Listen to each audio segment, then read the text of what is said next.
السلام علیکم ورحمۃ اللہ وبرکاتہ نحمده ونصلی علی رسولہ الکریم رب اشرح لی صدری ویسر لی امری واحلل عقدۃ من لسانی یفقهوا قولی رب زدنا علما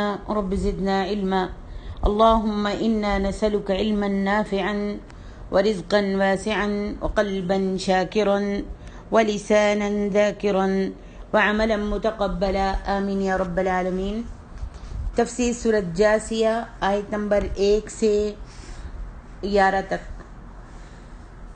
اعوذ باللہ من الشیطان الرجیم، بسم اللہ الرحمن الرحیم۔ حامیم تنزیل الکتاب من اللہ العزیز الحکیم۔ اس کتاب کا نزول اللہ کی طرف سے ہے جو بڑا زبردست نہایت حکمت والا ہے۔ ان فی السماوات والارض لآیات للمؤمنین، بلا شبہ آسمانوں اور زمین میں مومنوں کے لیے واقعی نشانیاں ہیں۔ وفی خلقکم وما یبث من دابۃ آیات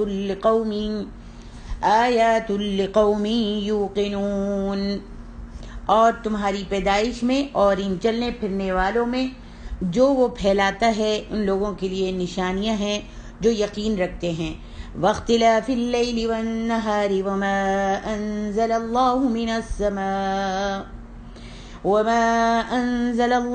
السماء من رزق فأحیا به الارض بعد موتها وتصریف الریاح آیات لقوم یعقلون، اور رات اور دن کے آنے جانے میں اور اس رزق یعنی پانی میں جو اللہ نے آسمان سے اتارا پھر اس کے ذریعے سے زمین کو اس کے مردہ ہو جانے کے بعد زندہ کیا، اور ہواؤں کے رخ بدلنے میں ان لوگوں کے لیے نشانیاں ہیں جو عقل رکھتے ہیں۔ اللہ تبارک و تعالیٰ نے بطور تمہید سب سے پہلے یہ بتایا ہے تنزیل الکتاب من اللہ العزیز الحکیم، کہ یہ کتاب کسی انسان کی تالیف یا اختراع نہیں ہے، یہ کسی نے بنائی یا لکھی نہیں ہے، بلکہ اس اللہ کی طرف سے نازل شدہ ہے جو سب پر غالب ہے اور اپنے فیصلوں کو نافذ کرنے کی وہ پوری قدرت رکھتا ہے۔ کوئی اس کے فیصلوں میں نہ دخل دے سکتا ہے اور نہ اس کو کوئی روک سکتا ہے، یعنی وہ اللہ رب العالمین حکیم بھی ہے، اس کے فیصلوں اور احکام میں کسی غلطی کا امکان نہیں ہے۔ اس کے تمام فیصلے اور احکام بنی نوع انسان کے مصالح پر مبنی ہوتے ہیں۔ اللہ تبارک و تعالیٰ نے اپنی مخلوق کی رہنمائی کرتے ہوئے فرمایا کہ وہ اس کی نعمتوں، اس کی عظیم الشان قدرت جس کے ساتھ اس نے آسمانوں اور زمین اور اس کے درمیان انواع و اقسام کی مخلوقات مثلا فرشتے، جن، انسان، حیوان، پرندے، درندے، کیڑے مکوڑے اور انواع و اقسام کی دریائی اور سمندری مخلوقات کو پیدا فرمایا ہے۔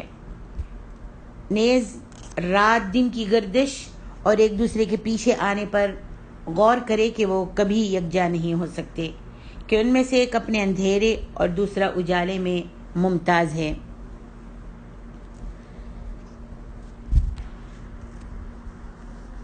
اللہ تبارک و تعالیٰ نے اس صورت میں تمہید کے بعد توحید کے اثبات اور شرک کے ابطال پر دلائل کا آغاز کیا ہے۔ فرمایا ان فی السماوات والارض لآیات للمؤمنین۔ پہلی دلیل یہ کائنات اور اس کا نظام ہے۔ اسی کے ایک پہلو پر ہی اگر غور کیا جائے تو معلوم ہو جائے گا کہ اس میں الگ الگ خداؤں کی خدائی چلنے کی کوئی بھی گنجائش نہیں ہے۔ یہ ناممکن بات ہے کہ بادلوں کا دیوتا، بادلوں کا خدا کوئی اور ہو، ہواؤں کا خدا کوئی دوسرا ہو، بارشوں کا خدا کوئی دوسرا ہو، سورج کا کوئی اور ہو۔ اگر ایسی بات ہوتی تو اس کائنات کے نظام میں کبھی باقاعدگی اور ہم آہنگی برقرار نہیں رہ سکتی تھی۔ ایک کہتا بارش صبح کو برسانی ہے، دوسرا کہتا سورج مغرب کو نکالنا ہے، تو پہلا کہتا کہ سورج جو ہے وہ صبح نکالنا ہے، اگر ایسی کوئی بات ہوتی اور اتنے خدا ہوتے یا پھر اللہ کی خدائی میں کوئی کسی کی شراکت ہوتی تو اس کائنات کا نظام آج اس طرح نہیں چل رہا ہوتا۔ اللہ تبارک و تعالی نے اس کائنات میں ایسی نشانیاں تو اس شخص کے لیے ہی بنائی ہیں، اور یہ ساری نشانیاں ایسے شخص کے لیے سود مند ہو سکتی ہیں، فائدے مند ہو سکتی ہیں جو خود ہدایت کا طالب ہو اور اللہ کی معرفت حاصل کرنا چاہتا ہو، لیکن جو اللہ کی ہستی اور اس کی قدرت پر ایمان ہی نہیں لانا چاہتا ہو، اس کے لیے اس میں کوئی نشانی نہیں ہے۔ فرمایا وَفِي الْأَرْضِ وَالْأَرْضِ لَآيَاتٍ لِّلْمُؤْمِنِينَ۔ فرمایا اگر انسان خود اپنے جسم کی اندرونی ساخت پر غور کرے تو اسے بہت کچھ حاصل ہو سکتا ہے، بہت کچھ معلوم ہو سکتا ہے۔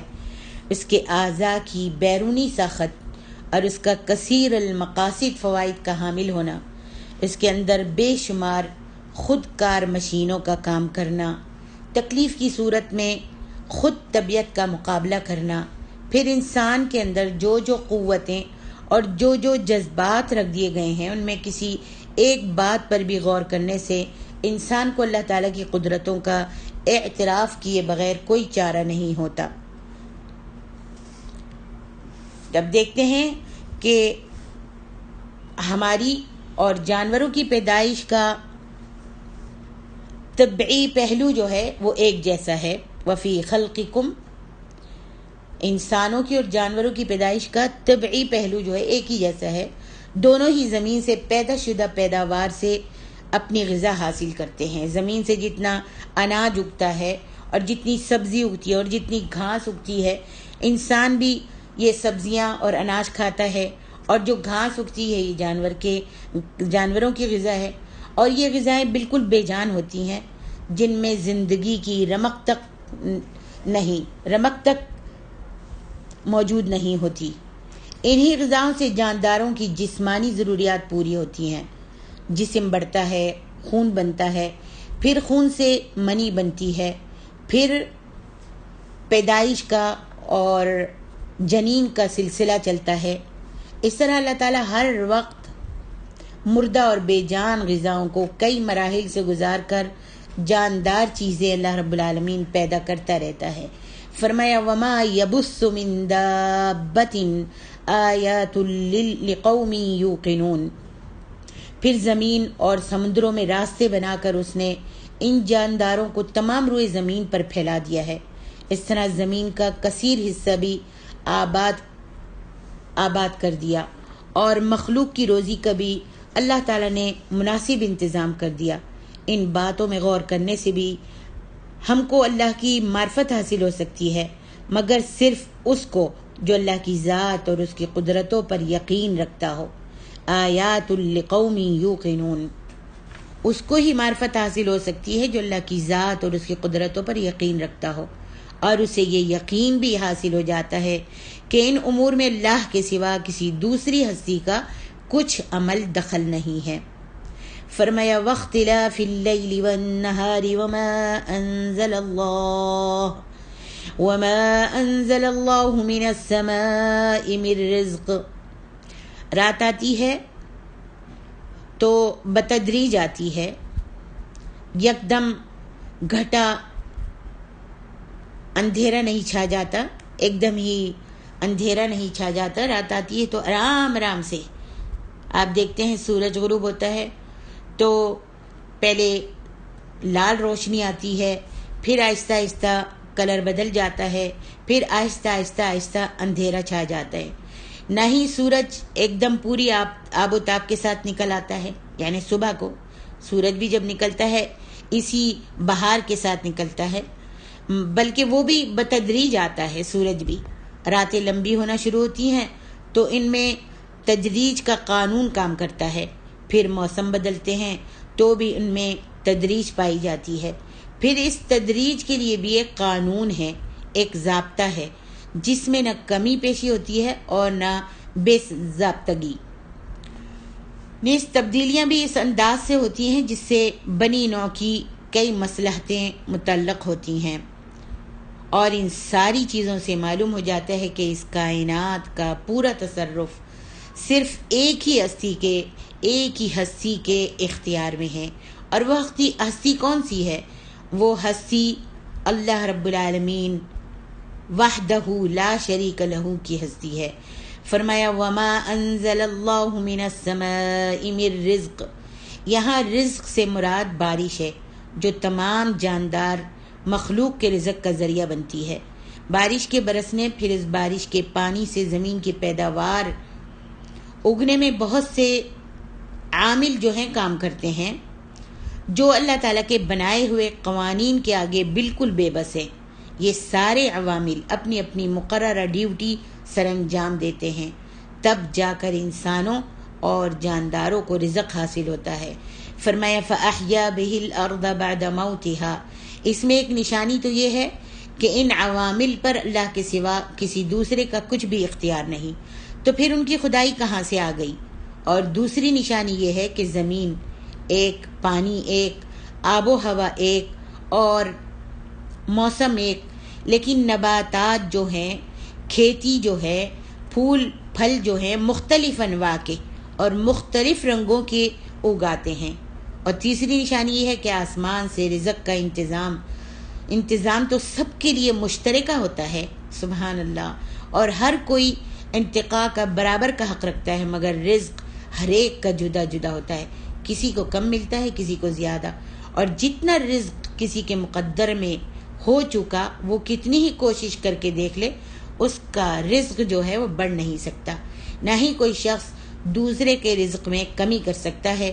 جو اسے ملنا ہوتا ہے اس کو مل کر رہتا ہے، اور جو اس کو نہیں ملنا، وہ کوئی کہیں سے بھی کہاں بھی چلا جائے اور جتنی بھی کوشش کر لے وہ اس کو نہیں ملتا. کہ اللہ تبارک و تعالی رزق کا بانٹنے والا ہے، اور اس نے جو جس کے لیے مقدر کر دیا ہے، لکھ دیا ہے، وہ اپنا رزق اتنا ہی پاتا ہے.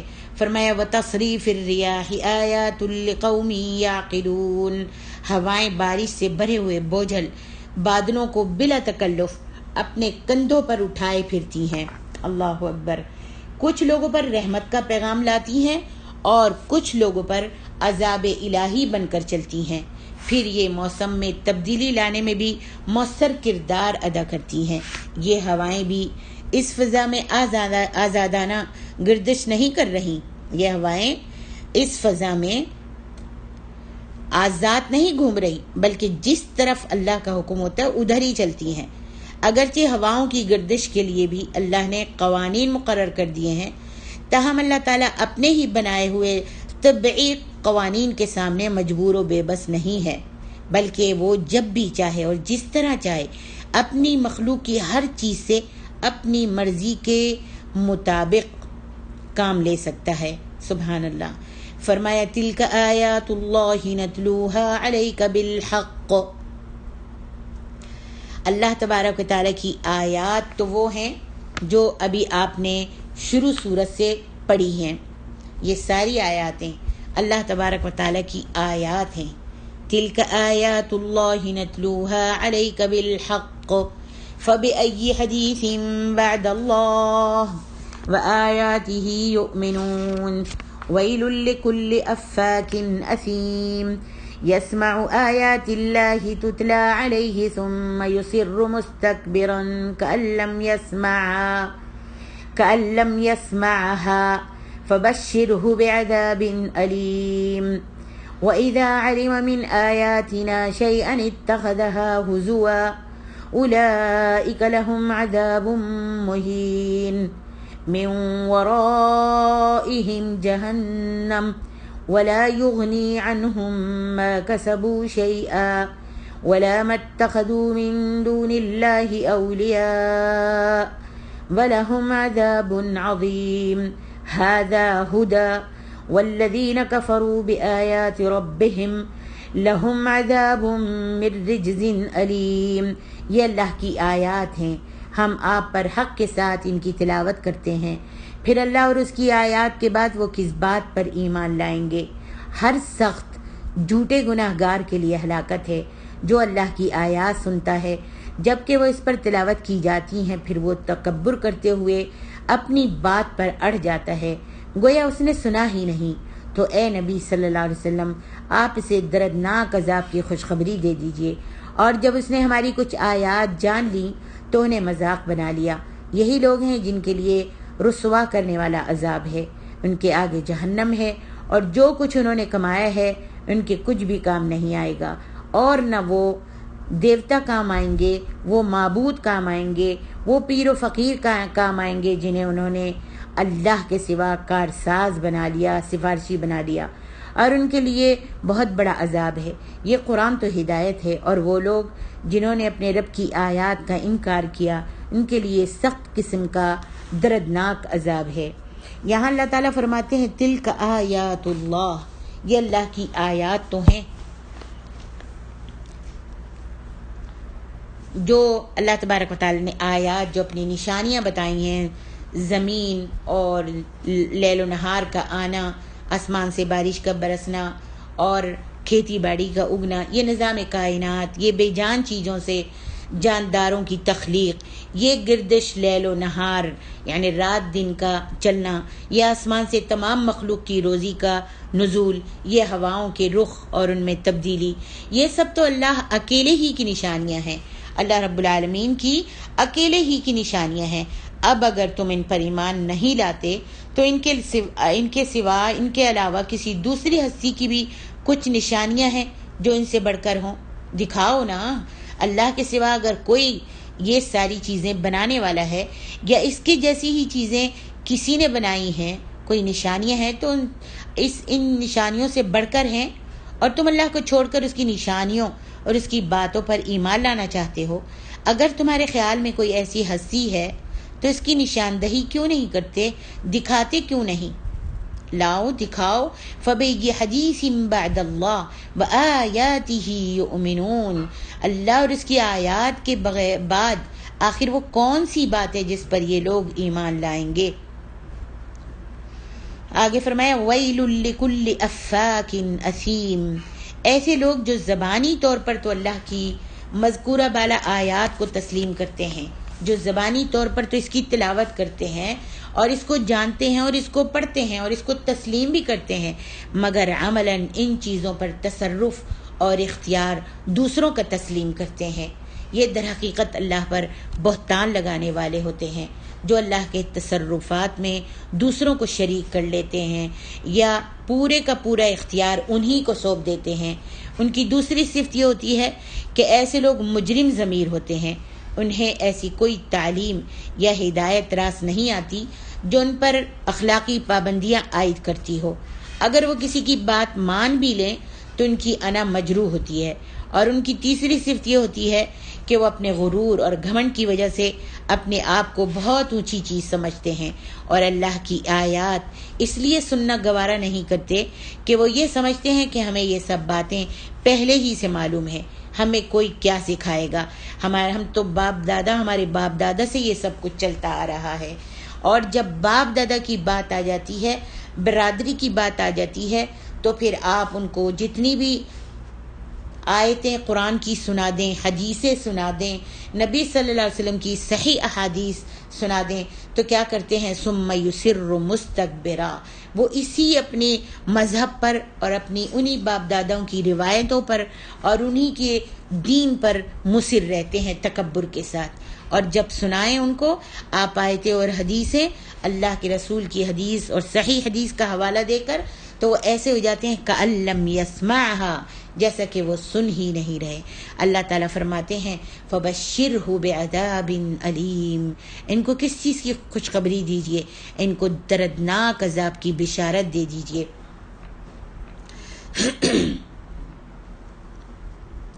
وَإِذَا عَلِمَ مِنْ آيَاتِنَا شَيْئًا اتَّخَذَهَا هُزُوًا، فرمایا قریشی سردار نصیحت حاصل کرنے کے لیے تو قرآن کی ایک بھی آیت سننا گوارا نہیں کرتے تھے، مگر ایسی آیات کی ٹوہ میں ضرور لگے رہتے تھے جن میں انہیں کوئی ایسا نکتہ ہاتھ آ جائے کہ وہ اللہ کی آیات کا مذاق اڑا سکے۔ ان کا نشانہ تضحیک پہلے نمبر پر تو وہ آیات تھیں جن میں دوبارہ جی اٹھنے اور روز آخرت اور حشر و نشر کا ذکر ہوتا تھا۔ سب سے پہلا ان کا نشانہ جو ہے مذاق کا ان آیات پر ہوتا تھا جن میں اللہ تعالیٰ نے فرمایا ہے کہ تم کو مرنے کے بعد دوبارہ اٹھایا جائے گا اور آخرت کا دن برپا ہوگا، حشر نشر کا حساب کتاب لیا جائے گا۔ سیدنا خباب بن ارت رضی اللہ عنہ نے عاص بن وائل سہمی سے اپنی کچھ مزدوری لینی تھی، انہوں نے مزدوری کا مطالبہ کیا تو عاص بن وائل کہنے لگا کہ تو پہلے محمد کا دین چھوڑ تو پھر میں تجھ کو تیری مزدوری دوں گا۔ حضرت خباب رضی اللہ عنہ کہنے لگے وہ تو میں تمہارے دوبارہ جی اٹھنے کے دن تک بھی نہیں چھوڑ سکتا، یعنی تم مر جاؤ اور مر کے جب دوبارہ تم اٹھائے جاؤ گے، میں تو محمد کا دین جو ہے اس وقت تک نہیں چھوڑ سکتا صلی اللہ علیہ وسلم۔ عاص جو تھا کافر تھا، عاص بن وائل، اس نے کہا اچھا پھر جب میں مر کر دوبارہ جی اٹھوں گا، جب دوبارہ اٹھائے جاؤں گا تو تمہارا حساب بھی میں اسی وقت دوں گا۔ پھر جب یہ آیت نازل ہوئی کہ اللہ نے ایک رات اپنے بندے کو مسجد الحرام سے مسجد اقصی تک سیر کرائی تو کفار نے آسمان سر پر اٹھا لیا اور کہنے لگے بتاؤ اب اس کی دیوانگی میں کیا کسر رہ گئی ہے، یعنی محمد کی دیوانگی میں جب معراج کا قصہ نبی صلی اللہ علیہ وسلم نے بتایا کہ مجھ کو مسجد الحرام سے مسجد اقصی تک سیر کرائی گئی ہے تو کفار اس بات کے اوپر بھی ہنسنے لگے اور مذاق کرنے لگے اور کہنے لگے کہ دیکھو اس کی دیوانگی میں کیا کسر رہ گئی۔ اور جب یہ آیت نازل ہوئی کہ اہل دوزخ کا کھانا زقوم کا درخت ہوگا، آپ نے پچھلی صورت میں یہ پڑھا ہے کہ اہل دوزخ کا کھانا زقوم ہوگا، تو جب یہ آیت نازل ہوئی کہ زقوم کا درخت جو ہے وہ جہنمیوں کا کھانا ہوگا تو بھی کفار نے مذاق اڑانا شروع کر دیا۔ اور جب یہ آیت نازل ہوئی کہ جہنم پر 19 داروغے مقرر ہیں، یہ بھی آپ پیچھے تفسیر پڑھ چکی ہیں، تو ایک پہلوان جو تھا اس نے اپنے ساتھیوں سے کہا کہ 18 کو تو میں اکیلا ہی سنبھال لوں گا، تم سب مل کر ایک کو بھی نہیں سنبھال سکو گے۔ اور جب یہ آیت نازل ہوئی کہ مشرک اور ان کے معبود سب دوزخ میں ڈالے جائیں گے تو عبداللہ بن زبیری کہنے لگا پھر تو حضرت عیسیٰ علیہ السلام بھی جہنم میں جائیں گے۔ ان سے تو پھر کہنے لگا کہ ان سے تو ہمارے معبود ہی اچھے ہوئے نا کہ وہ بھی ہمارے ساتھ جہنم میں جائیں گے۔ اور ایسی آیت اور بھی بہت ساری ہیں، اور کفار مکہ ایسی ہی آیات معلوم کرنے کے در پہ رہتے تھے تاکہ ان کا مذاق اڑایا جا سکے۔ اور ان ساری باتوں پر جب بھی آیتیں اتری انہوں نے ان آیات کا مذاق اڑایا اور دل لگی کی اور تضحیق کی۔ فرمایا من ورائہم جہنم، ورا کے معنی آگے بھی اور پیچھے بھی، ادھر بھی اور ادھر بھی۔ اس لحاظ سے اس کے دو مطلب ہوئے، ایک یہ کہ ایسے لوگوں کو دنیا میں ذلت کا عذاب ہوگا، پھر اس کے بعد ان کے لیے عذاب جہنم بھی تیار ہے، اور دوسرا مطلب یہ ہے کہ انہیں یہ معلوم ہی نہیں ہے کہ اس ذلت کے عذاب کے بعد جہنم بھی ان کے پیچھے لگی ہوئی ہے۔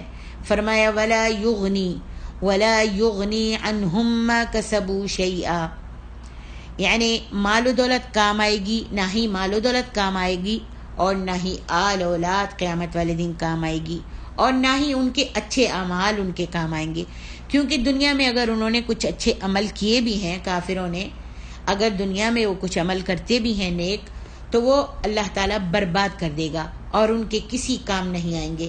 وجہ یہ ہے کہ انہوں نے وہ کام اس نیت سے کیے ہی نہیں تھے کہ وہ آخرت میں ان کے کام آئیں گے، بلکہ ان کا آخرت پر یقین ہی نہیں تھا۔ فرمایا وَلَا مَتَّخَذُوا مِن دُونِ اللَّهِ أَوْلِيَاءَ وَلَهُمْ عَذَابٌ عَظِيمٌ۔ یہ اولیاء بھی دو قسم کے ہوتے ہیں، ایک وہ ہستیاں جن کی سفارش پر اعتماد کر کے لوگ بے دھڑک گناہ کے کام کرتے رہتے ہیں، ایک وہ ہستیاں ہیں جن کی سفارش پر اعتماد کر کے، جیسے کہ آج کل کے پیر ہیں، آج کل کے بزرگ ہیں، آج کل کے پہنچے ہوئے بزرگ ہیں، بزرگان دین ہیں، وہ کہتے ہیں کہ بھائی آپ کو کوئی ضرورت نہیں ہے نیک کام کرنے کی، نمازیں پڑھنے کی، ہم ہیں نا، آپ کو بچا لیں گے۔ تو وہ کیا کرتے ہیں، بے دھڑک ہو کر گناہ کے کام کرتے رہتے ہیں اور سمجھتے یہ ہیں کہ ہم فلاں حضرت کی بیعت ہیں، ہم نے ان کے ہاتھ پہ بیعت کی ہوئی ہے، وہ ہمیں سفارش کر کے اللہ کی گرفت اور عذاب سے بچا لیں گے۔